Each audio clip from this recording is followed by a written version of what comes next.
En 1866, Louis II occupe le trône de Bavière depuis 2 ans lorsqu'il décide de construire un château ici, au cœur des montagnes du Tyrol, près des gorges du Polat, sur la Jugend, un pic de 200 mètres de haut, à l'endroit où se dressent les ruines de 2 châteaux médiévaux. Ces châteaux avaient été abandonnés au Moyen Âge. Ils étaient tombés en ruine et envahis par la nature. Le paysage répond parfaitement aux aspirations du jeune roi, qui à 20 ans admire le courant romantique allemand et sa mise en scène grandiose de la nature. Et c'est par ailleurs dans l'air du temps de restaurer des châteaux. Le culte du Moyen Âge et la pratique du culte du Moyen Âge, par exemple au travers de la reconstruction de châteaux médiévaux, s'inscrit complètement dans la culture allemande du XIXe siècle.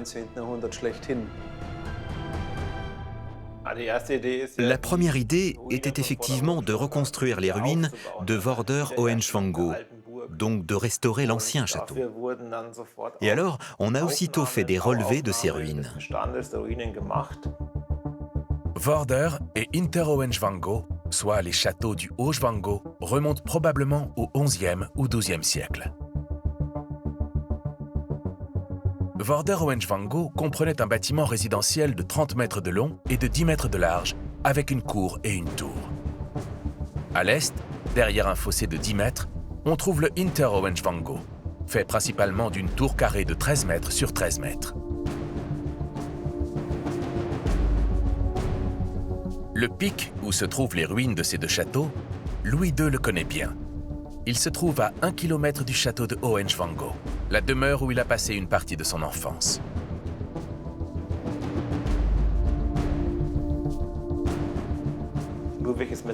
Louis II venait souvent se promener avec son frère et sa mère dans les environs. C'est un château médiéval que son père Maximilien II a fait reconstruire dans les années 1830.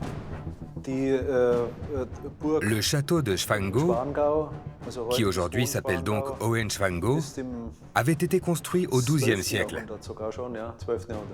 C'était la résidence ancestrale des comtes de Schwangau.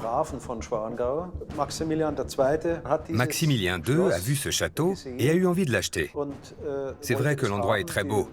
Le propriétaire de l'époque, un marchand de la ville de Füssen, en demandait une somme exorbitante. Et Maximilien II, qui était pourtant économe, a accepté de payer cette somme. Et ensuite, il a fait rénover Hohenschwangau par un décorateur de théâtre qui s'appelait Domenico Caglio.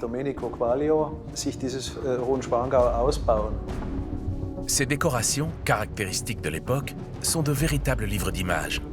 2 grandes peintures au mur qui racontent des scènes historiques ou des légendes du Moyen-Âge allemand. Louis II va donc s'inspirer du château de son père, mais voudra surtout aller plus loin. Pour lui, ce château de Hohenschwangau était effectivement beaucoup trop classique, beaucoup trop simple. D'autant que Louis II et son père entretenaient une relation difficile et conflictuelle. Son nouveau château va lui permettre, à plus d'un titre, de dépasser celui de son père. Du site qu'il a choisi, son nouveau château, qu'il baptise d'abord Neue Hohenschwangau, le nouvel Hohenschwangau, surplombera le château de son enfance. C'est le château de ses racines, c'est le château de son père qu'il a toujours détesté. Toi, tu as fait Hohenschwangau. Eh bien moi, je vais faire encore mieux. Je vais faire le nouveau Hohenschwangau, le Neuschwanstein, qui sera au-dessus, plus haut, plus fou, plus magnifique. Sur ce point, Neuschwanstein sera clairement à la hauteur des aspirations de Louis II, le château étant, au final, au moins 4 fois plus grand que Hohenschwangau. Mais la rivalité filiale n'est pas la seule raison de l'essor de ce qui devait être une simple reconstruction de ruines. Il y a aussi une raison géopolitique. En 1866, les différents royaumes allemands, dont la Bavière, sont regroupés dans une confédération germanique dominée par l'Autriche. La Prusse conteste cette domination et gagne alors la guerre d'unification. La Bavière passe sous autorité prussienne et sera officiellement rattaché à son territoire en 1870. Louis II perd alors tout pouvoir politique.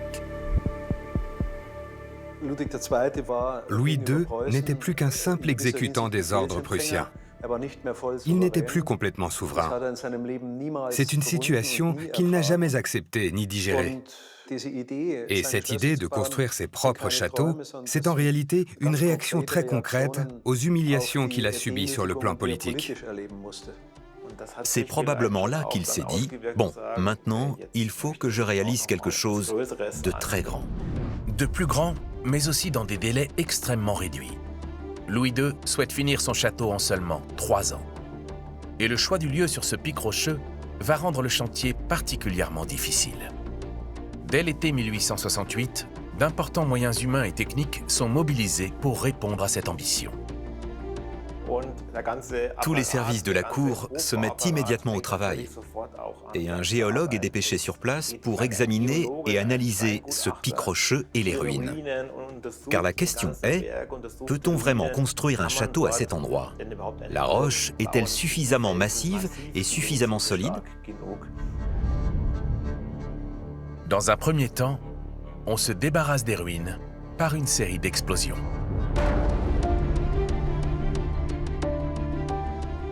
Mais tandis que ce géologue inspecte les ruines, le roi a déjà une nouvelle idée.